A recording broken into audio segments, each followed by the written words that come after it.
wa syukrulillahi wa la hawla wa la quwata illa billah. Asyhadu an la ilaha illallah wahdahu la syarikalah wa anna Muhammadan abduhu wa rasuluh. Allahumma shalli wa sallim ala Muhammadin wa ala alihi wa ashabihi ajmain, amma ba'd. Bapak Ibu dan saudara sekalian yang sangat saya muliakan, alhamdulillah Ramadan kurang 3 hari saya dapat berkunjung kemari. Alhamdulillah. Baik saudara sekalian, hari ini sesuai yang diumumkan tadi itu kita akan bicarakan topik ini, uang plastik. Apa sih uang plastik itu? Ini loh, uang yang kita pakai tiap-tiap hari itu, ATM, kartu kredit. Walaupun itu kelihatannya plastik persegi gitu saja, tapi isinya uang. Nah itu bagaimana itu hukumnya itu? Halal atau haram tuh? Segala macam kartu itu, ada berpuluh-puluh macam kartu itu. Ada banyak sekali yang nanti insya Allah akan kita lihat. Nah itulah yang akan kita bicarakan pada kesempatan kali ini. Saudara sekalian, baik, supaya kita tahu mengapa uang itu muncul, sebaiknya kita bicara tentang sejarah uang. Pendek saja. Tentu pada zaman kuno dahulu tidak ada uang. Nabi Adam itu tidak butuh uang. Ya. Uang untuk apa Nabi Adam? Tonggone dinosaurus.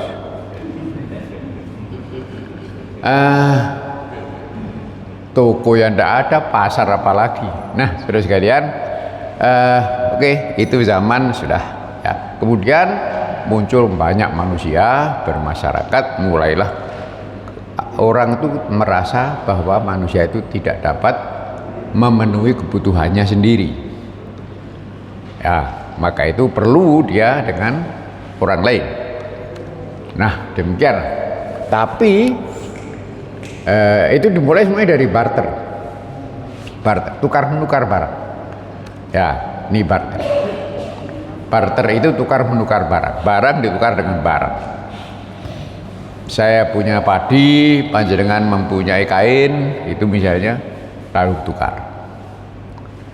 Itu ya, itu kita sebut barter. Baik saudara sekalian, tapi sudah jelas barter itu mempunyai 2 kesulitan utama, sangat sulit, yaitu mencari apa yang disebut double coincidence, kebetulan ganda ya. Saya butuh kain, saya punya gabah, butuh kain. Panjenengan punya kain, butuh gabah, gampang itu. Tapi bagaimana kalau saya punya gabah, butuh kain, panjenengan punya kain, tidak butuh gabah? Itu harus cari orang lain lagi. Nah ini kalau ketemu, itu namanya double coincidence, dua kebetulan kepingin. Itu yang susah. Dan kadang-kadang mencari double coincidence ini membutuhkan pengorbanan biaya ya yang besar ya capek, ya jauh, ya semacam-macam. Maka setelah sekian ratus tahun, orang akhirnya merasa bahwa ini merepotkan. Lantas muncullah uang untuk pertama kalinya. Ya waktu itu uang komoditas, uang barang, uang yang sebetulnya laku dijual sebetulnya, tetapi lalu tidak dijual, melainkan dipakai sebagai uang. Apa itu? Ya dulunya itu cangkang binatang, kulit kayu, yang dipakai sebagai uang. Macam-macam, batu mulia ya saudara sekalian. Tapi ini yang terasa merepotkan lagi ya, merepotkan ya, tidak praktis. Gowone ya angel, mencarinya ya susah, dan seterusnya. Pokoknya ya ruwet lah. Lalu pakai uang logam. Nabi kita memakai uang logam. pada zaman Nabi kita, Nabi Shallallahu Alaihi Wasallam, saudara sekalian, beliau sudah memakai uang logam. Barter masih ada, tetapi uang sudah dipakai. Ya. Nah, ada 3 uang Rasulullah itu, yaitu dinar dan dirham. Itu dinar uang mana? Dinar itu uang Romawi, namanya denarius. Kalau banyak disebut denarii, kalau satu denarius. Di dalam lidah Arab itu disebut dinar. Nomor 2 adalah dirham. Ini adalah uang perak dari Persia. Sama sekali bukan uang Arab, sama sekali bukan, uang Persia. Ya, nama aslinya drahma, tapi dalam lidah orang Arab disebut dirham. Nama aslinya drahma. Ya, Nabi Sallallahu Alaihi Wasallam sampai wafat beliau tidak mencetak uang. Pemerintahan Islam tidak punya uang sendiri. Tapi maka kalau musim dingin ya, ila fihim rihlatas syita'i wassoif, ya. Kebiasaan mereka itu berjalan di waktu musim dingin dan panas. Ya, musim dingin mereka berdagang ke tempat yang hangat, ke selatan, yaitu di Yaman. Musim panas mereka ke utara. Utara itu Persia dan Romawi tadi itu. Pasarnya ada di negeri Syam. Ya, ayahnya Nabi kita, bahkan beliau sendiri Rasulullah, ya belum Rasulullah ya, Muhammad, itu perginya ke Syam. Guru-guru sejarah kita mengatakan negeri Syam. Ya itu betul di negeri Syam, tetapi nama kotanya itu Palmyra.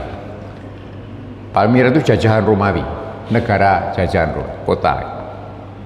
Di situ ada pasar internasional. Segala macam bangsa datang ke situ. Orang India, orang Cina, orang Afrika, semua datang ke situ. Memperdagangkan ya barang-barang apa yang ada di negeri mereka masing-masing. Itu ada. Kotanya bernama Palmyra. Tapi kalau dalam kitab-kitab tarikh disebut kota Syam. Negeri Syam gitu. Syam itu sebuah wilayah yang luas yang sekarang ini mencakup Syria, Yordania, Palestina. Nah, itu ada satu kota di situ di Yordan, namanya kota Palmyra. Disitulah orang-orang Quraisy itu pergi kalau musim panas. Kalau musim panas, ya uang yang dipakai apa? Perak, dinar dan dirham. Kalau musim dingin mereka tidak berada ke situ karena beku di situ. Maka mereka ke selatan, ke Yaman, yang dipakai uang dari tembaga, namanya fulus. Nah, inilah 3 uang yang dipakai oleh Nabi kita Sallallahu Alaihi Wasallam. Namanya fulus, tembaga. Ya, saudara sekalian yang saya muliakan, ini berlangsung ratusan tahun. Sejak Nabi kita belum lahir sampai zaman Imam Ghazali masih pakai emas. Kalau kita lihat di kitab Ihya Ulumuddin, tulisan beliau ya, tulisan Imam Ghazali, kita akan melihat di situ penggunaan emas dan perak, dinar dan dirham. Jangan lupa Imam Ghazali itu orang-orang menyebutnya sebagai ahli tasawuf gitu ya. Betul sih, tidak salah. Tetapi sebetulnya Imam Ghazali itu ahli moneter. Ya, dalam kitab Ihya Ulumuddin bab 4, juz 4, bab 7 namanya kitab Asy-Syukur. Itu beliau menjelaskan tentang moneter luar biasa panjang lebarnya. Seorang mahasiswa saya pernah datang kepada saya, Pak, mohon dibimbing skripsi Pak. Kamu mau bikin skripsi apa? Tentang uang Bapak. Oke, jangan menulis satu huruf pun sebelum kamu baca Ihya Ulumuddin. Kitab Imam Ghazali, juz 4 bab 7, kitab Asy-Syukur. Itu isinya moneter. Itu. Waduh, saya tidak punya bukunya ya Bapak. Pinjem. Kemana pinjemnya Bapak? Di masjid saya ada di Rungkut sana. Oh, pinjem ya. Harus ngomong dulu sama ketua takmirnya. Siapa ketuanya Bapak? Ya saya. Akhirnya dia baca. Nah baru dia mulai nulis. Selain beliau itu ahli moneter, Imam Ghazali itu juga ahli struktur pasar.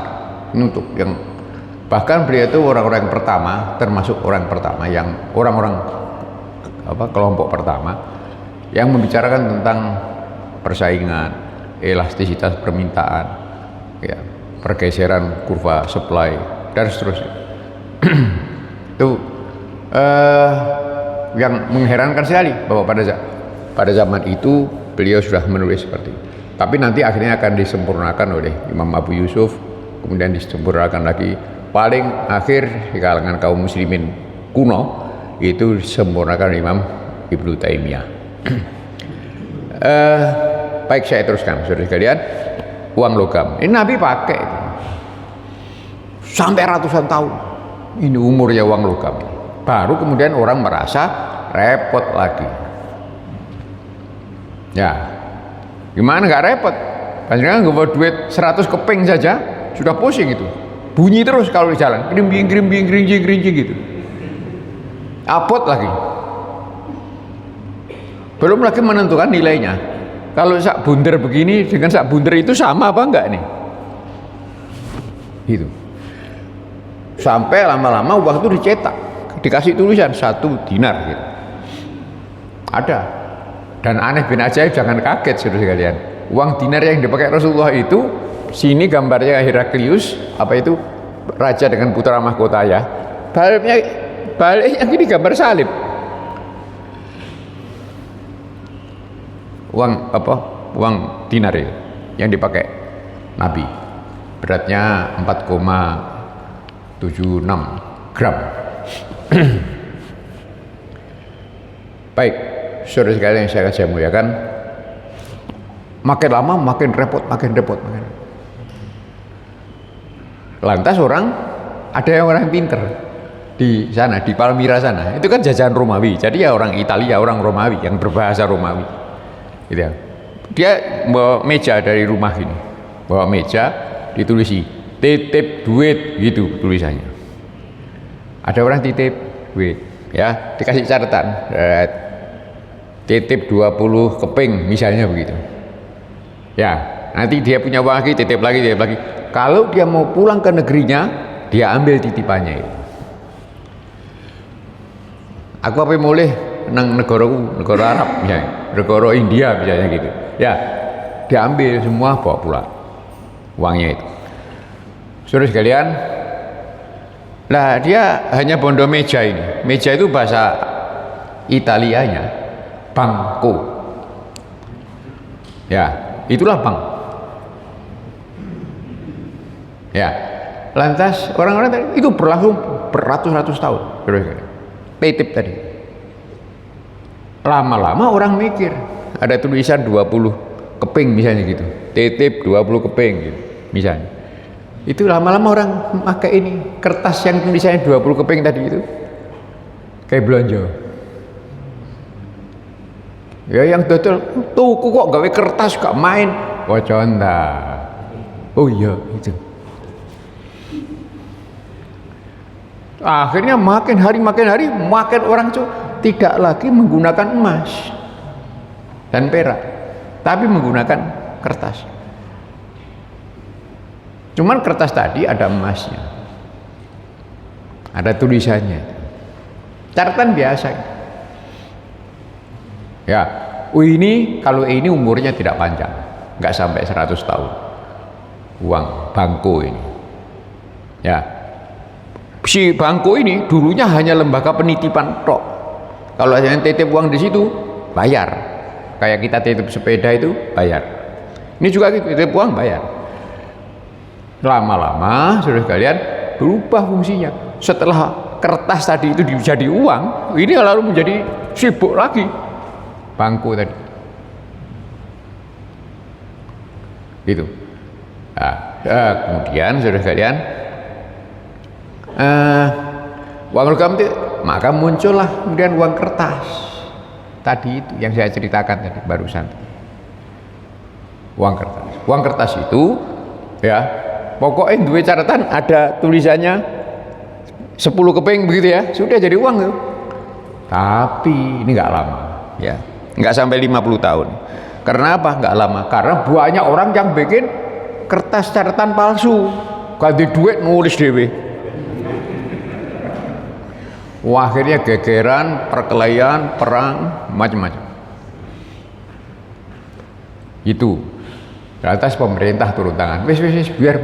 Aku saya gawe. Titip mas nang aku, pemerintah yang bikin. Terus pemerintah bikin kantor namanya Bangko. Bangko itu artinya meja.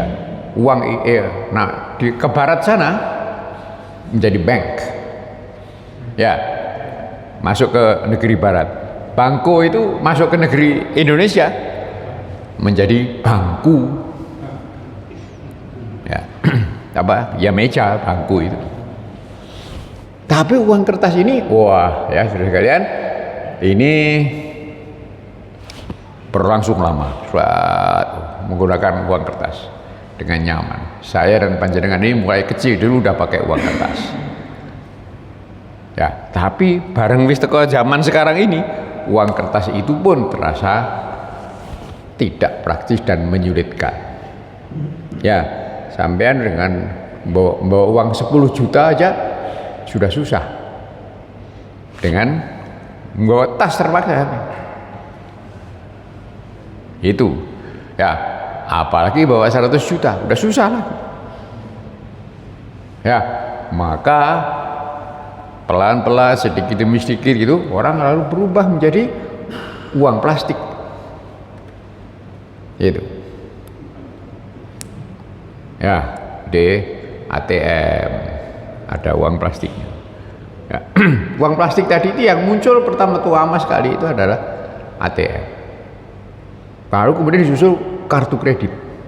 Kamu udah duit enggak apa-apa, tak kei kartu belanja, nanti bayar ke saya. Banknya mengatakan belanjalah kamu, aku yang bayari, tapi habis itu kamu bayar ke saya.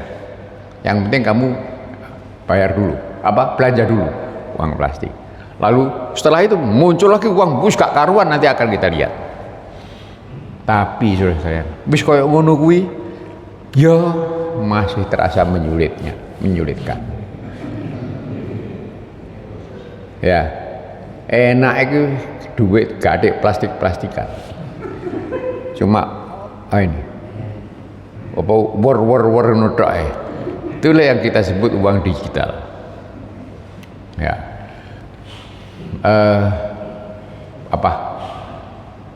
Cryptocurrency. Ya, Bitcoin, Ethereum dan sebagainya.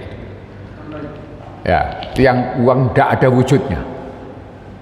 Sekarang ini masih di Indonesia masih ditolak, tidak diakui sebagai uang, tetapi di banyak negara, beberapa negara sudah mengakui, beberapa negara tidak mengakui, termasuk Indonesia masih belum mengakui.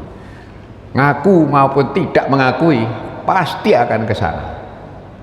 Nah, rupiah kertas itu, dolar itu sudah tidak akan ada lagi nanti.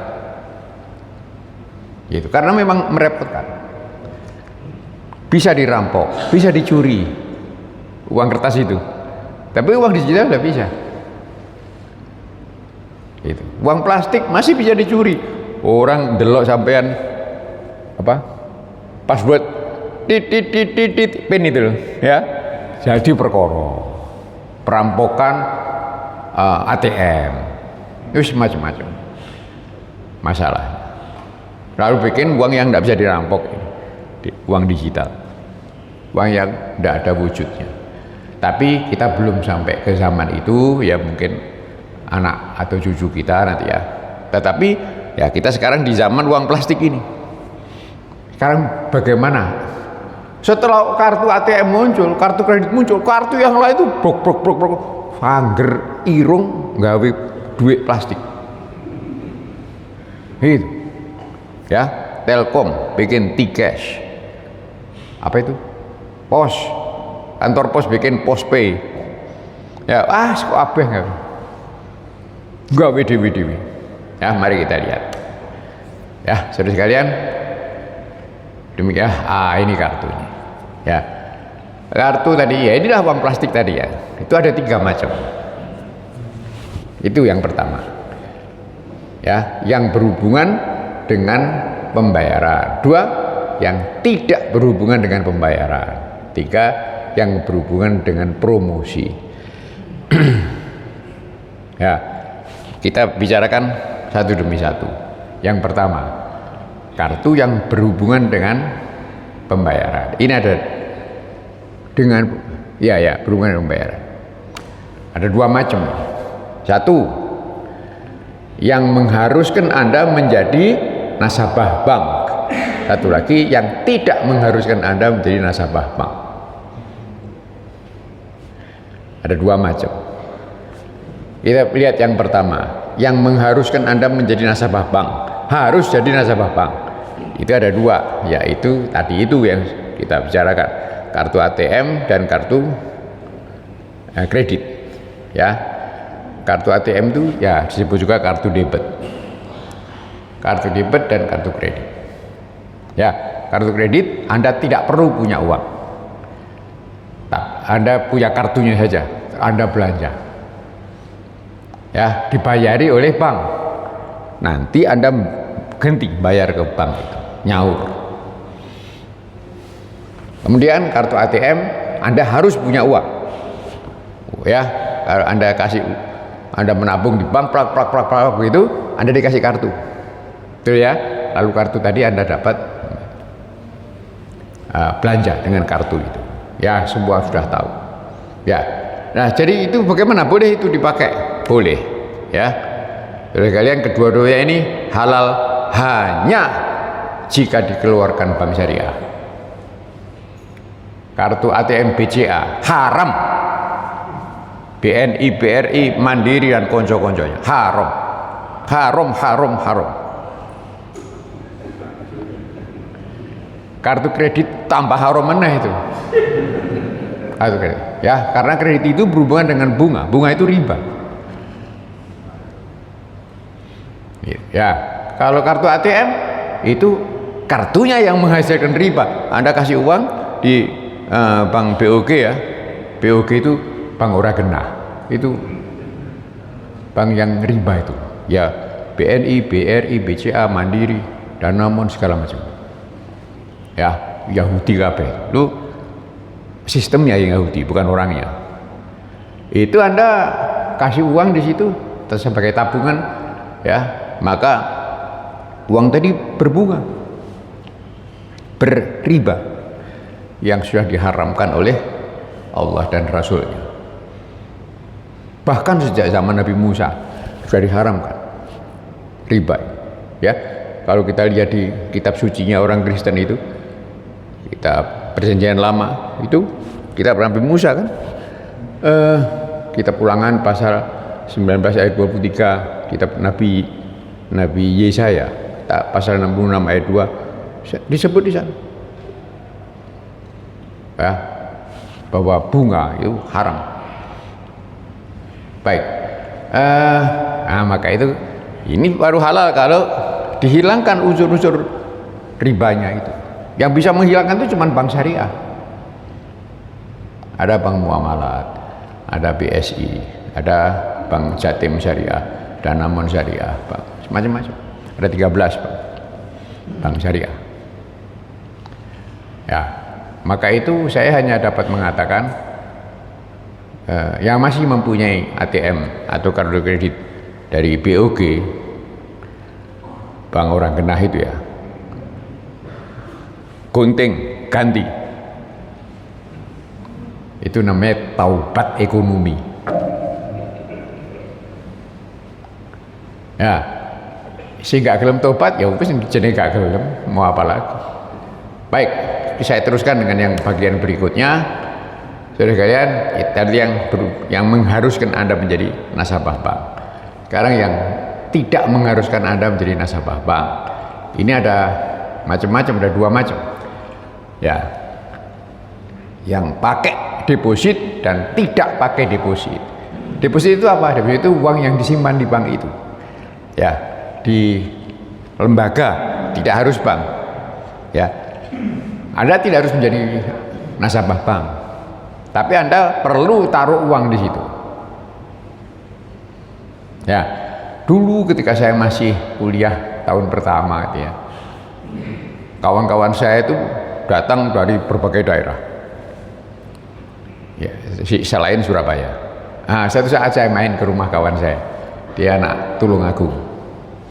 Saya main, pas siang hari dia bilang, ayo makan sih, katanya gitu. Makan di mana? Warung depan itu. Saya diajak makan, saya tuh heran-heran. Mangan, habis makan, pun bu, matur nuwun, pergi. Loh, gak bayar. Itu. Kok orang bayar? Saya bilang gitu. Wis tak bayar. Awal bulan saya makan bayar sebulan penuh. Ah, ini dia ya, dia titip uang di situ. Setelah itu tinggal ngambil aja makannya. Lah aku makanku. Enggak, ibu itu bilang gini kok. Ya sudah, ini harga makan untuk 30 hari. Tapi sekali-sekali kamu boleh ngajak kawanmu. Itu diskon itu. Diskonnya. Ya, saudara sekalian. Nah, zaman sekarang juga begitu. Dititip duit banyak-banyak. Lalu Anda kurangi sedikit-sedikit dengan cara menggunakannya. Itu apa? Kartu tol, kartu PLN. Ya, saudara sekalian, nih apa? PLN ya, kartu tol tadi. Ini apa? OVO dan lain-lain. Terus e-money. Ya, itu contoh-contohnya. Apa yang terjadi dengan token PLN? Yang terjadi, apa yang terjadi? Yang terjadi adalah apa itu? Wadiah. Titipan. Anda titip uang. Anda titip uang. Ya, kemudian Anda ambil sedikit demi sedikit. Tadi itu untuk belanja. Satu. Ya, untuk itu Anda tidak perlu menjadi anggota bank, enggak, cukup ya, tapi mesti memberi uang dulu kepada lembaga yang menyelenggarakan ini. Ya, OVO itu mempunyai dua wajah. Ya, dia wajahnya adalah wajah, bentar ya, kita lihat supaya jelas. Ya, nah, pertama adalah wajah Bai Assalam. Bai Assalam. Bai Assalam itu adalah jual beli yang uang dulu, barang belakangan. Ya, jadi jual beli itu ada baik ya, itu uang sekarang, barang sekarang. Ya, kalau uang dulu itu ada dua. Kalau uang dulu tadi itu tunai 100%, itu namanya baik assalam. Kalau tidak tunai, termin atau nyicil, uang dulu barang belakangan, itu namanya istisna. Ya, seperti nyicil rumah, beli kredit rumah gitu ya, kredit rumah itu kan. Kalau rumahnya BTN ya haram.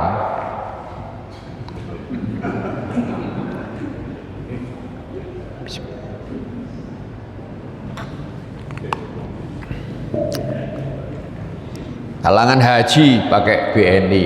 Lah ngapain suwan Gusti Allah kok gawe riba ya? Bingung saya. Padahal ada bank syariah. Ya kalau dulu tidak ada bank syariah. Haji saya itu pakai BNI.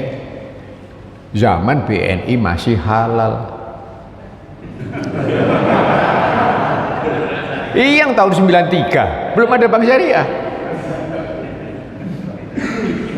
Itu. Saya haji tahun 93. Coba saya haji setelah itu, waduh, terpaksa balik nang Mekah meneh. Nah, saudara sekalian, ini bayi as-salam. OVO mungkin juga bayi as-salam, tapi OVO itu punya wajah yang lain, ya, yaitu wajah wadiah, titip, ya, titip wadiah yad mana, titip uang itu, ya, titip uang ada dua macam, dhomanah sama amanah. Ini yang dhomanah. Dhomanah itu adalah titip uang yang saya titipkan itu boleh kamu pakai, boleh aja kamu pakai, tapi setiap saat saya mengambil harus bisa. Itu dhomanah. Kalau amanah begini, titip uang tapi jangan dipakai. Nah, ini seperti titip sepeda motor, itu titip tapi jangan dipakai, itu namanya wadiah amanah. Kalau wadiah yang boleh kamu pakai itu dhomanah. Wadiah yang boleh pakai, yang pihak sana boleh pakai, itu Anda tidak dibebani biaya titip karena dia sudah mendapatkan manfaat. Ya, tapi kalau Anda mengatakan jangan pakai, bayar Anda. Kayak sepeda motor itu, ya, itu tukang parkirnya nggak boleh pakai, maka Anda bayar. Kalau ada titip sepeda motor, gawe-gawe sakarepmu gitu misalnya, Anda bayar. Baik, saudara sekalian, imani juga begitu. Imani ini dikeluarkan oleh banyak lembaga. Tadi yang saya sebut Tikes, ya, untuk Telkom ya, Tikes. Itu Tikes, Postpay dan sebagainya itu imani semua itu. Atau sebut juga e-wallet. Wallet itu artinya dompet. Ya, itu baru halal kalau memenuhi kriteria syariah, yaitu tidak berbunga. Ya, kalau dikeluarkan oleh bank harus bank syariah. Kalau dikeluarkan oleh LK itu lembaga keuangan, ya, maka harus LKS, lembaga keuangan syariah. Tidak bisa tidak. Ya, baik, saudara sekalian, itu satu lagi yang masih golongan ini yaitu pay later. Pay later ini sudah pernah saya sampaikan di sini. Pay later itu sebetulnya kartu kredit, yaitu belanja sekarang uang nanti. Ya, bolehkah begitu? Boleh, wong Nabi juga melakukan. Ya, tapi kalau untuk pay later ada dua. Tanpa diberi air dengan diberi, ya, pay later. Ini pay later, saudara sekalian. Oh, ini kok? Maaf, masih ini ya rupanya. Yaitu saudara sekalian, ini yang pertama, bentuk yang pertama tanpa deposit ini ya, tanpa deposit ini ya adalah satu, wakalah bil ujroh. Nomor dua adalah dain bentuknya. Wakalah bil ujroh itu apa? Wakalah bil ujroh itu adalah saya suruh Anda membeli sesuatu, nanti tak ongkosi. Ya, itu GoPay. Ya, Gojek dan seterusnya itu, ya, Mas tolong belikan nasi goreng 10 bungkus. Ya, kita misalkan saja satu bungkusnya 10.000. Ya, saya minta dibelikan 10 bungkus, jadi 100.000. Ya, nanti ketika dia datang, lihat ini, itu wakalah namanya. Wakalah itu adalah menyuruh orang mengerjakan sesuatu, membeli sesuatu atau menjual. Ya, itu sudah dikerjakan oleh Nabi sendiri. Urwah radhiyallahu anhu pernah disuruh Nabi membeli kambing, dikasih Nabi duit nih, duit tukar. Pernah panjenengan juga kalau hari raya Idul Adha gitu ya, titip uang kepada panitia untuk dibelikan kambing. Itu namanya wakalah. Cuman panitia tidak minta bayaran. Namanya adalah wakalah bila ujrah, wakalah tanpa upah. Sebetulnya kalau panitia itu menarik upah halal dan boleh dan wajar.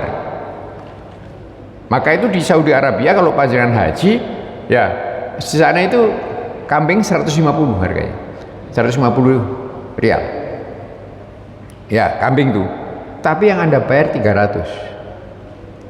Kayak yang 150 lagi itu adalah biaya ya, biaya tuku beli, biaya penyembelihan, biaya perawatan dan seterusnya. Ya baik, saudara sekalian saya teruskan. Nah, ada lagi bentuk yang lain yaitu dain. Dain itu artinya utang. Kalau titipan halal, kalau utang ya halal. Utang itu ya boleh, ya utang itu ya boleh, ya. GrabFood dan sebagainya tadi itu. Coba sekarang tak bedai. Si orang yang saya suruh beli nasi goreng tadi, ketika datang dia membawa 10 bungkus, tak bayar 100 tambah lagi 15.000. Ya, ada orang yang mengatakan itu namanya utang 100 bayar 115, itu riba. Nah sekarang ya, ketika saya ngomong mas tukokno 10 bungkus, itu saya utang atau tidak? Halo, pokoknya yang bisa jawab ini boleh pulang. Apa Bu? Utang apa bukan Bu? Hah? Betulkah utang? Saudara sekalian, mari kita lihat. Ya, orang itu utang kalau dia tidak punya uang. Sedangkan ini Anda memanggil ojek, Gojek, GoPay itu justru karena Anda punya uang. Betul ya? Anda punya uang 120, 150 punya, terus manggil. Itu bukan utang, itu wakalah. Karena apa? Karena Anda punya uang. Koyok ngomong tukang dhisik. Bahkan seandainya loh ya, driver sepeda motor itu, Gojek itu, pas waktu itu ada di samping saya, tak kei pisan duwe. Wong aku duwe kok, bukan utang. Ya, wakalah bil ujrah. Maka ini Majelis Ulama Indonesia mengatakan itu bukan utang, itu adalah wakalah. Wakalah bil ujrah. Maka ketika dia membayar saya bayar 100.000, itu bukan membayar utang. Ketika saya bayar 15, itu bukan bayar bunga, tapi upah. Upah 15. Dan janjinya memang upah. Janjinya memang upah. Ya, belikan saya 100.000 nasi goreng, nanti tak kasih upah kamu sekian, kan gitu akadnya. Ya, maka itu, tapi kontrak begini nih kalau diniati dain, maka berlakulah hukum dain, berlakulah hukum utang.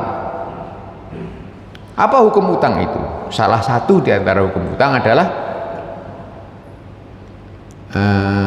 kullu qardin jarra naf'an fahuwa riba. Semua utang, semua pemberian utang yang dimaksudkan untuk mendapatkan manfaat adalah riba. Ya, maka kalau panjenengan saya beri utang, ya, jadi saya yang mengutangi saya, panjenengan yang utang. Lalu satu hari panjenengan memberi hadiah kepada saya, haram bin haram alias haram. Itu namanya kullu qardin jarra naf'an fahuwa riba. Utang apa saja yang dimaksudkan untuk menarik manfaat adalah riba.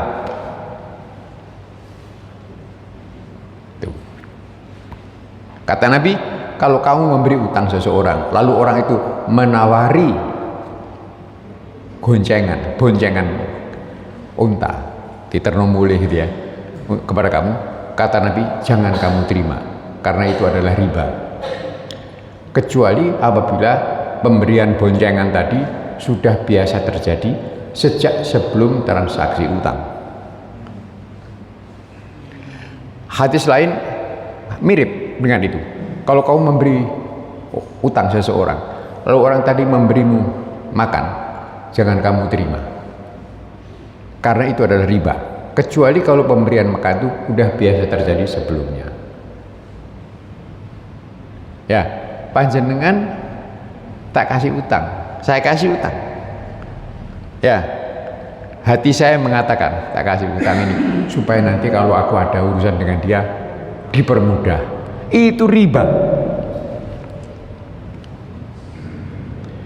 Bapak kepala sekolah utang tak KI supaya cucu saya dijadikan juara kelas. Nih, misalnya, tapi ini contoh ya. Tidak bisa. Tidak bisa. Imam Malik radhiyallahu anhu ya. Imam Malik itu mlaku mbek wong akeh. Lalu kehujanan. Pers. Terus kalian lari semburat masuk ke kebun kurma. Imam Malik yo melok melayu situ.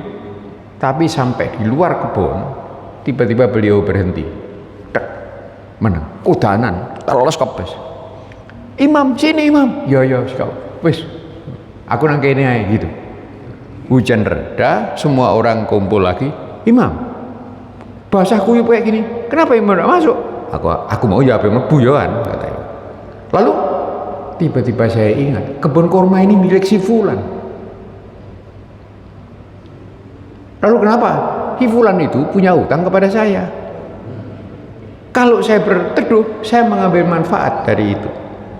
Pemberian utang. Maka lebih baik saya basah kuyup. Karena kul qardin jarra rafan bahwa riba. Kodanan Imam Malik. Tapi itu Imam Malik ya. Takerane ngono takere lho ya, imane wis kombon-bonan ini.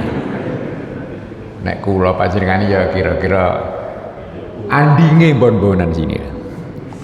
Baik, saudara sekalian, maka itu segala macam kartu entah apa ya yang menarik uang Anda dengan akad utang, hadiah apapun dari dia, diskon haram.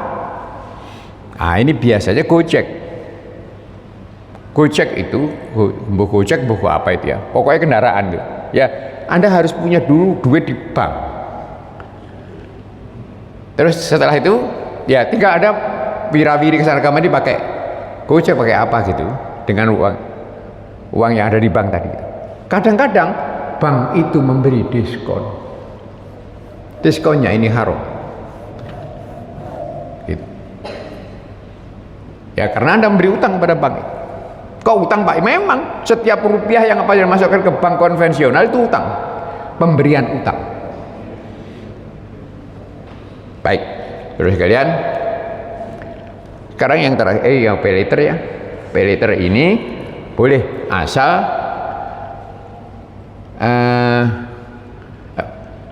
itu kartu kredit ya. Asal tidak pakai uang langganan. Kalau pakai uang langganan tidak boleh. Itu maisir, judi. Ya, Anda bayar langganan 10.000 misalnya ya. Langganan misalnya 10.000. Tapi Anda belanja hanya 6.000. Hanya 2.000 gitu misalnya saja ini ya, maka Anda akan rugi terus menerus. Kalau Anda belanja banyak maka Anda untung ya, bayar cuma 10.000 tetapi diskon yang saya dapatkan lebih dari 10.000 umpamanya begitu, Anda untung. Nah ketika Anda kontrak awal itu Anda tidak tahu akan untung atau akan rugi. Itulah yang namanya maisir, judi. Kalau uang pangkal oke lah, uang pangkal itu uang administrasi ya, harga kartu dan sebagainya ya. Baik, sekarang yang tengah ini, tidak ada hubungannya dengan pembayaran. Saudara kalian, ini adalah kartu dada dan kartu anggota. Kartu dada itu di sini tuh ya. Nah itu boleh enggak itu kartu anggota apa ya, Indomaret, anggota apalah, anggota nyewa komik, boleh apa tidak? Jawabannya kedua-duanya boleh, asal menutup aurat dan tidak ada maksiat.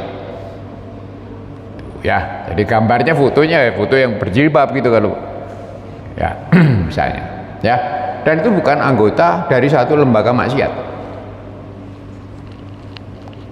boleh ya. Yang terakhir saudara ini, yang terakhir adalah yang berhubungan dengan promosi, kartu-kartu promosi, kartu diskon dan sebagainya itu. Ya. Apa itu? Kartu pelanggan hanya halal jika gratis. Gratis maksudnya gratis bulanan, langganan. Kalau gratis awal enggak deh, karena itu harga kartu. Biasanya 5.000 gitu ya, itu harganya kartu, uang pangkalnya. Ya, tapi ya, kalau tidak begitu bagaimana? Kalau tidak maka menjadi utang nanti. Terkadang ada diskon, gitu ya. Nah, diskon itu baru halal jika tanpa iuran, uang langganan atau iuran atau apapun namanya. Ya, terus kalian, berikutnya adalah kartu apa ini? Nah, ya, kartu poin. Kalau Anda belanja sampai dengan poin tertentu, Anda dapat ini, dapat itu dan seterusnya. Ya, ini halal jika harga tidak dinaikkan lebih dulu. Ya, kalau dinaikkan lebih dulu bagaimana? Tetap halal bagi konsumen, tapi haram bagi tokonya. Ya, saya mau jualan, tak tulisi diskon 10%, gitu ya. Tapi harga tak naikkan dulu 10%. Itu haram bagi saya, tapi halal bagi Anda, bagi pembeli, karena pembeli tidak tahu trik itu.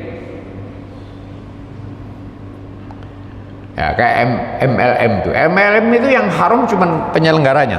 Kalau pembelinya halal. Ya. Baik. Nah, ini kalau tidak bagaimana? Gharar. Gharar itu tak jelas, ada ketidak, dan maisir dan judi. Ya. Berikutnya ini yang agak panjang ini, yaitu kartu diskon. Kartu diskon itu baru halal jika gratis. Kalau nggak gratis bagaimana? Macam-macam. Kalau tidak gratis, maka mungkin kartu itu riba. Mungkin juga gharar karena tidak jelas. Mungkin juga maisir, judi, dan mungkin juga bohong. Ya, bilang ada diskon ternyata tidak, bilang ada kemudahan ternyata tidak. Saudara yang sangat saya muliakan, yang terakhir adalah ini. Nah, kartu garansi sama aja, halal jika gratis. Ya, jika tidak haram, karena belum tentu Anda menserviskan, dan belum tentu biaya servisnya lebih tinggi atau lebih rendah dari biaya iuran. Ya, baik. Nah, saya kira itu saudara sekalian. Wah, ini apa tulisannya ini? Ada yang mau tolong saya nggak? Apa? Oh, sebentar, ya. Baik. Ada yang mau tolong saya baca ini enggak? Sampun rampung, nyuwun ngapunten saking sedaya kalepatan. Ya?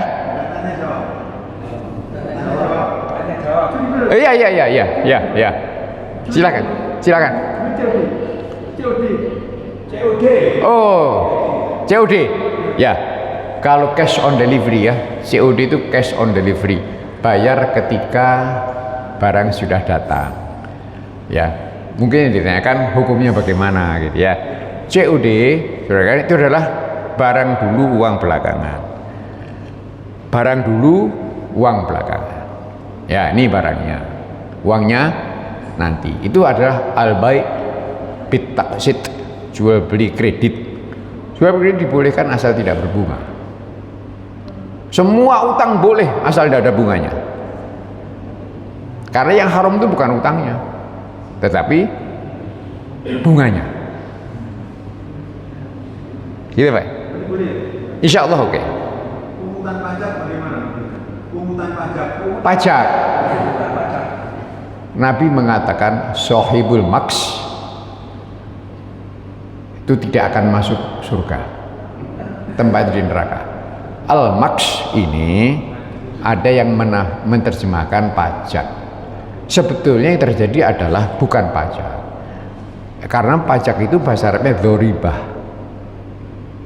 Hadisnya berbunyi sohibul maks. Ya, Imam Ghazali menghalalkan pajak. Imam Abu Yusuf malah kitabnya kitab Al-Kharaj, tebalnya sekian, isinya peraturan pajak. Ya, pada zaman kekhalifahan Abbasiyah itu jumlah pajaknya 13. Ya, lalu apa sohibul maks itu? Ini di zaman Nabi dulu, Ya, salah satu riwayat saya baca itu, kalau Nabi itu kan bikin pasar, ya, pasar di samping Masjid Nabawi. Ya, sekarang ya masih ada pasarnya. Sebelum kita ke Baki itu ada wong dodolan wakai itu. Di depan Masjid Nabi. Kalau ini Masjid Nabi, sebelah sana itu namanya Sukul Lail sekarang. Itu dulu dibikin Nabi di situ pasar. Nah, ada orang-orang yang kurang ajar, ya, itu kamu pakai tempat ini bayar. Nabi itu mengatakan tidak boleh ada yang merasa berhak atas satu tempat tertentu di pasar ini. Pasar ini yang tinggal di sini, yang berdagang di sini mengikuti aturan masjid, yaitu sing teko dhisik manggon ngarep. Itu pasarnya Nabi. Cuman waktu itu tidak ada toko, yang ada cuman orang beber dagangan, nanti sore dikukuti gitu aja. Ya nggak ada toko, bangunan permanen tidak ada. Maka Nabi memakai aturan masjid, teko dhisik ya melenggon itu. Kalau zaman kuno dulu, yang datang dulu di depan. Kalau zaman sekarang, yang datang dulu oleh sendenan. Tapi di sana Pak Dian. Iya di sana. Aduh di Ngalengko di Rojo sana. Tuh. Nah ini ada orang yang satu main sogok. Kamu tak carikan di sini tapi bayar. Tuh. Ada lagi yang kamu nempati ini. Ini tempat saudaraku. Ayo bayar. Itu pungli. Nah al-maks itu. Yang tidak boleh sohibul maks itu. Ya, pajak itu memang yang paling baik tanpa pajak. Kalau pasal 33 UUD 45 itu dilaksanakan, bumi, tanah, air ya digunakan sepenuhnya untuk dan seterusnya itu 1000% pajaknya itu tidak perlu bayar pajak. Nah, tapi tambang kita emas dikekno Amerika, emas halmahera dikekno Cina, sucine ora ono. Bayangkan. Gitu, jadi singkek katanya. Singkek itu kata sih nggak didekek.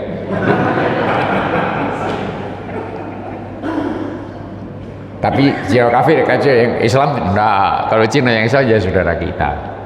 Baik, saudara kalian, itu al-maks Pak. Ibu-ibu ada nggak?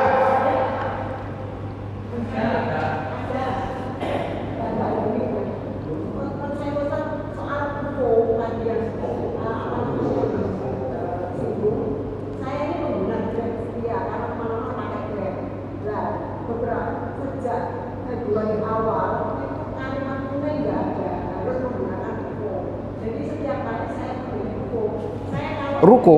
Oh, OVO. Nah, kalau saya beli 100, saya bayarnya harus 105. Pertanyaannya apa?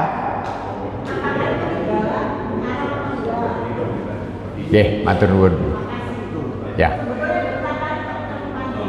Ya, enggak apa-apa, satu-satu. Ya. Saudara kalian, seperti yang saya katakan, sebetulnya baik OVO, baik Grab, baik apa itu ya, kita tahu sendiri bahwa itu adalah wadiah, atau bai assalam. Ya wadiah itu titipan. Titip. Nomor 2, bai assalam itu adalah uang dulu, barang belakangan. Ya, jual beli uangnya dulu, barangnya belakangan. Itu kedua-duanya dihalalkan. Bahkan Rasulullah itu mengatakan, idza aslaftum fabi ajlin maklum, wabi miqdarin maklum, wabi thamanin maklum. Jika kamu melakukan jual beli salam, maka haruslah harganya itu pasti, waktunya pasti, barangnya pasti.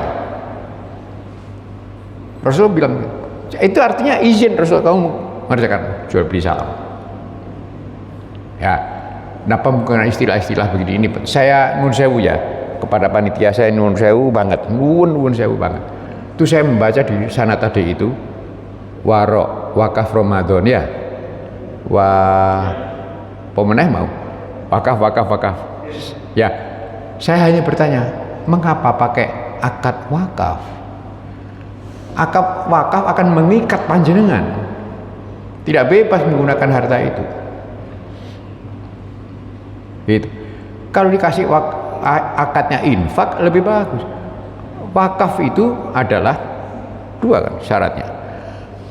Nabi yang bilang, in habbasta apa itu?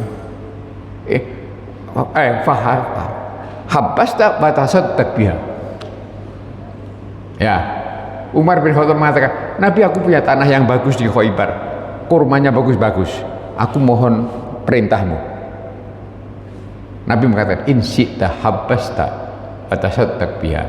Tahan asetnya, bagikan hasilnya. Jadi asetnya tidak berpindah kepemilikan. Kalau Anda menggunakan akad wakaf, ada orang mewakafkan apa?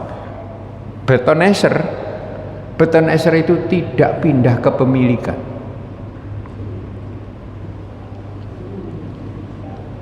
Wajib dirawat. Apa ora cilaka mencit? Kalau infak, apalagi hibah, lebih jos gandos, pindah kepemilikan menjadi milik yayasan Masjid GSI. Kalau wakaf, Anda tidak pernah punya itu. In syi'ta habbasta wa tasaddaq biha. Kalau kamu mau, hai Umar, tahan asetnya, bagikan hasilnya. Tahanlah tanah Khaybar itu, tahanlah pohon-pohonnya, buah kurmanya saja yang kamu sedekahkan. Maka Imam Syafi'i mengatakan pemilikan tanah tadi itu, harta wakaf itu berlangsung selamanya dan menjadi milik Allah, tapi tidak pernah menjadi milik penerima. Imam Hanafi mengatakan enggak selamanya, berlangsung selama menurut omongan yang punya barang. Ini saya wakafkan 5 tahun, jadi 5 tahun, habis 5 tahun balik. Kedua-duanya benar, kedua-duanya diakomodasi oleh Undang-Undang Nomor 38 tentang wakaf, undang-undang kita. Model Imam Abu Hanifah, model Imam Syafi'i. Abu Hanifah wakaf terbatas waktu, Imam Syafi'i wakaf tidak terbatas waktu, tetapi kedua-duanya tidak ada pemindahan kepemilikan. Kalau infak ada, apalagi hibah, tambah bebas lagi. Ya, Anda tidak bisa menjual harta infak. Satu saat nanti bangunan apa dijual gitu, nggak boleh itu. Oh, itu annya wakaf. Apa itu? Akadnya wakaf, nggak boleh dijual. Umar mengatakan, baiklah kalau gitu aku wakafkan itu dengan cara Nabi tadi itu, dan lalu dia bikin aturan Umar ini diucapkan oleh Umar sendiri ketika Nabi masih hidup, dan Nabi diam saja. Apa? Jangan dijual, jangan diwariskan, jangan dipindah tangankan, gitu.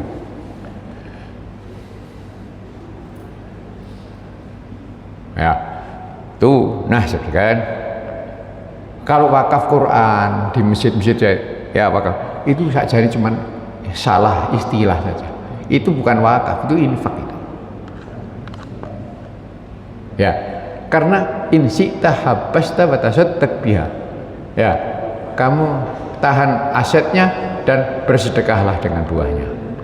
Itu buahnya apa yang disedekahkan? Belum lagi ditanyain, lah kalau orang wakaf butuh neser, yang disedekahkan apanya? Gitu.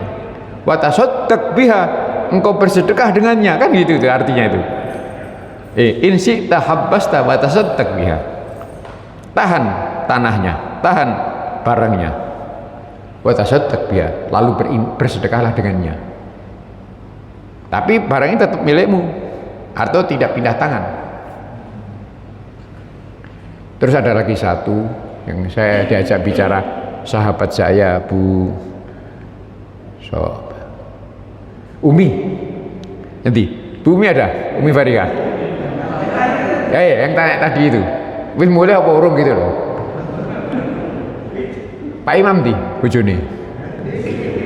Oh Masya Allah, tadi malam dia nelpon saya Bu Umi itu tentang penggunaan uang. Saudara sekalian, penggunaan uang masjid, uang infak kota itu ya, uang untuk Aisyah itu kalau tidak salah ya, itu harus sesuai dengan akad. Orang bertanya kepada kita misalnya, uang masjid boleh nggak Pak diutangkan, uangnya kas itu, uang masjid boleh nggak dijadikan modal bisnis? Lah, akad kita, akadnya masjid dengan jamaah yang mengisi uang itu apa? Niatnya para penyumbang itu apa? Niatnya kan ngopeni masjid. Adzan ping 5 harus, masjid resik dan sebagainya. Ya sudah. Kalau tidak, nanti keluar dari akad. Tidak boleh. Itu. Anda mengumpulkan uang misalnya khusus untuk misalnya apa ya,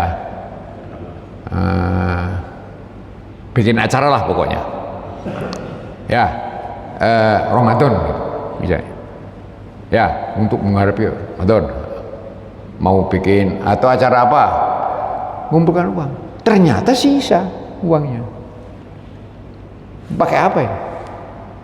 Nah, hati-hati ketika membuat proposal, ketika mengumumkan. Begini ya, satu contoh.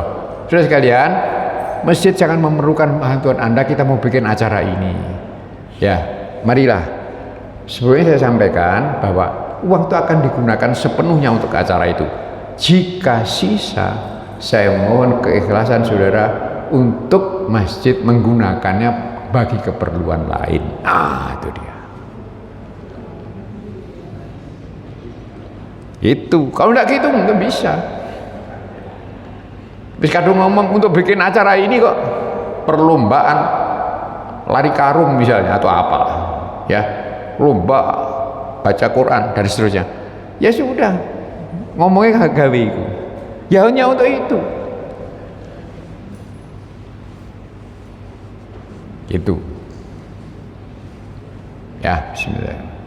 Nah, kalau panjenengan ada mubalik terpengen kasih amplop, jangan ngomong Ustadz untuk transport, nggak lah nek susuk ya apa semua menengok itu. Tapi biasanya ya nggak apa-apa, karena kalau walaupun pas ngomong begitu untuk transport, Ustadznya nggak ngomong iya ya, kira-kira saya nggak tahu, kira-kira Ustadznya itu ngomong dalam hati, iku lak jarimu gitu. Kira-kira. Pendek kata akad itu ya, ya ayyuhalladzina amanu aufu bil uqud. Kata Quran gitu, surat Al-Maidah ayat 1. Hei orang beriman, penuhilah akad. Ya ayyuhalladzina amanu aufu bil uqud. Ya, nanti kalau kita tidak membelanjakan uang ini menurut apa yang dikehendaki oleh syariah, oleh agama, ciloko mencit seperti yang dibaca imam tadi, rakaat 1 surat At-Taubah ayat 34 35. Orang yang menggunakan uangnya, hartanya tidak membelanjakan di jalan Allah, fabashshirum bi'adzabin alim yauma yuhma 'ala dhuhrim, dan seterusnya. Itu penimbun duit atau uang yang digunakan tidak sesuai dengan akad. Itu At-Taubah ayat 34 35. Gitu saudara. Jadi sekali lagi ya, wis saiki wisawan ya. Enaknya apa? Enaknya buyar saja. Ya, sudah sekalian saya muliakan. Sudah siang tadi ini. Oh iya, jam 6 kelewat ya. Ya, begini. Saya hanya, kita berharap sama-sama. Kalau kandhani nggih, yang kita cari itu cuma selamat dunia akhirat. Titik. Terus gak ono gunane apa-apa, Pak. Ya, panjenengan kita ini ya, selamat dunia ini, ning akhirat bambung.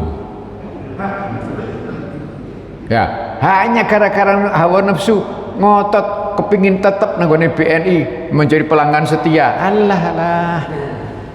Jam 1:05 itu. Jam 1:05 itu gini loh.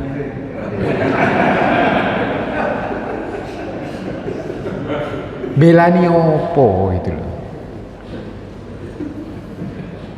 Ya. Wani apa ora? Kanjeng Nabi itu dawuh gini. Rek hijrah rek itu. Kanjeng Nabi. Sahabat Nabi itu budal, gerutu, padahal apa? Mereka meninggalkan Mekah. Apa artinya meninggalkan Mekah? Meninggalkan segala sesuatu yang serba pasti. Mereka punya keluarga, punya rumah, punya tanah, punya bisnis, punya relasi bisnis. Betul ya? Di Mekah itu ditinggalkan, Pak. Kemana? Yathrib, Madinah. Ada apa di sana? Belum jelas akan tinggal di mana. Belum jelas akan makan apa.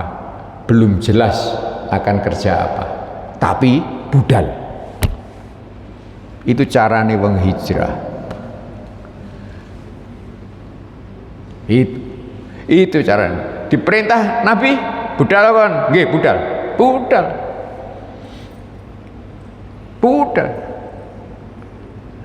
Ya, kita hijrah kan cukup riba kepada bagi hasil apa hijrah kan. Mboten gak apa-apa Pak, ngene itu. Satu, nomor 2 yang delok-delok nanti kalau apa? Bank Syariah itu makmur lah gitu, saya mau hijrah, kalau enggak ya enggak gitu. Ya. Emang nek Sayyidina Abu Bakar saya urip, saya mesti kuwatake situ-situ. Abu Bakar itu ditawari Nabi Islam, ya langsung masuk. Dia tidak pernah, Nabi besok Islamnya jaya apa tidak. Aku nak melok Islam, sugih apa enggak tanya itu. Enggak tanya. Islam baru berumur 1 hari itu. Nabi mudun teko nggone Gua Hira, kandha kancane Abu Bakar. Kau benar Muhammad, sadaq. Ya, apakah dengan ikut agama ini aku jadi makmur, jadi terhormat, jadi kaya, jadi menang? Masih belas tidak jelas. Belas tidak jelas. Tapi Abu Bakar nyemplung. Bon ya. Saudara sekalian, kalau masih ada pertanyaan lagi, ini sudah siang ya. Mau pertanyaan lagi, saya silakan tulis saja pertanyaannya. Kemudian silakan jawab sendiri-sendiri. Mohon maaf atas semua kekurangan, mudah-mudahan manfaat ya. Mudah-mudahan kita diberi keberanian untuk bertaubat, berhijrah, dan berjihad ekonomi. Assalamualaikum warahmatullahi wabarakatuh.